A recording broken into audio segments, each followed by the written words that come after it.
I'd got divorced from my husband and we shared the holidays. So he'd taken them away that October half-term with his new partner. And that's when this tragedy happened. That was his partner, then his partner, now his wife, Ruth. So when was the first thing you heard? How did you hear that this had all gone so horribly wrong for them? It was on the radio, actually. On the radio?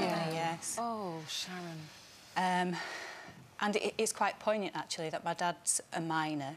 He was helping my husband with the renovation work that we were doing at our new house. And not knowing that it was his grandchildren, he heard the story and said, that'll be carbon monoxide poisoning. And that's why I'm really supportive of this campaign, because carbon monoxide poisoning can happen in so many different ways and under so many different circumstances.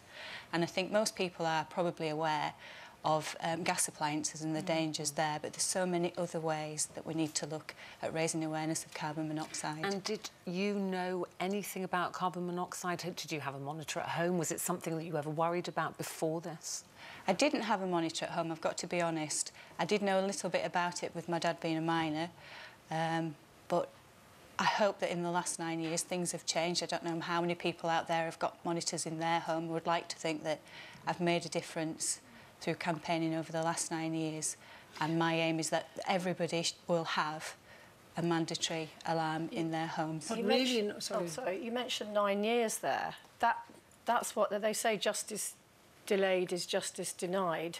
So on top of the unthinkable thing that you went through, you then faced 9 years of fighting to get this justice.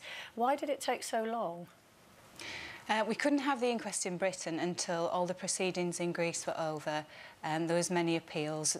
The people that were found guilty appealed their sentences, so consequently we had to wait while this year for the inquest. Was there ever any moment in that 9 years where you did think, I can't do this? You know, we're not going to win. We can't fight this massive corporation. And what kept you going? What drove you? Not here, but in my head, because financially it was fighting such a corporate giant was costing us dearly. And I've now got 3 more boys, and it began to have an impact on our family. But no, you fight for your kids, for what's right for your kids. And I've always said I've got 5 children, and now I've done everything I can for Christi and Bobby. Actually, it is obviously like the worst thing that can happen to any parent, to lose a child, never mind 2 children. And I wonder about the mere fact that you weren't there at the time, and we've all admired your tenacity to fight, you know, over these years. Do you think that's why you've really put your back into like this campaign to fighting the issue, to try and take something good in the end out of something that's horrific? Well, to be honest, I've fought for justice for my children losing their lives needlessly. I'm jealous, if that's the right word, that my husband got to cradle my children while they died, and I didn't get. I didn't know.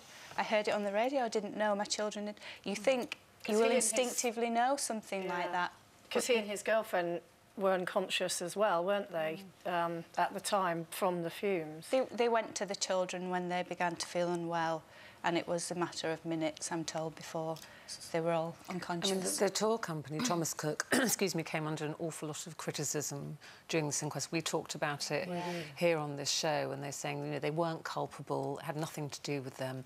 They obviously retracted that eventually, and they did apologise. Did that go any way towards helping you move forward and getting this justice for your children? It will facilitate some good coming from it now, and it's also allowed me to offload some of the anger that I felt.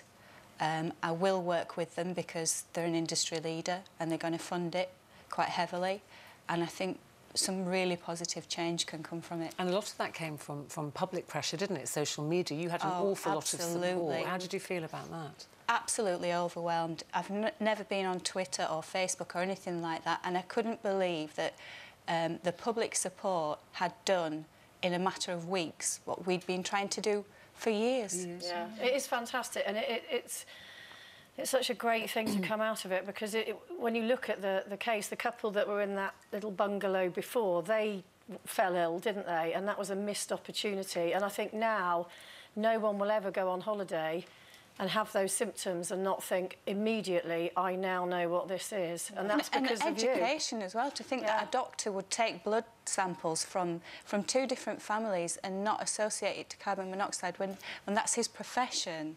It's just appalling. Do you know what really annoys me? The mere fact that we live by European laws now. Your switch has got to be a certain bit up the wall, and yet nobody in 10 years has actually introduced anything throughout Europe to have safety measures in hotels as where your children died. And I think that's appalling. It is, and that is something that I will look to address as we move forward with this initiative.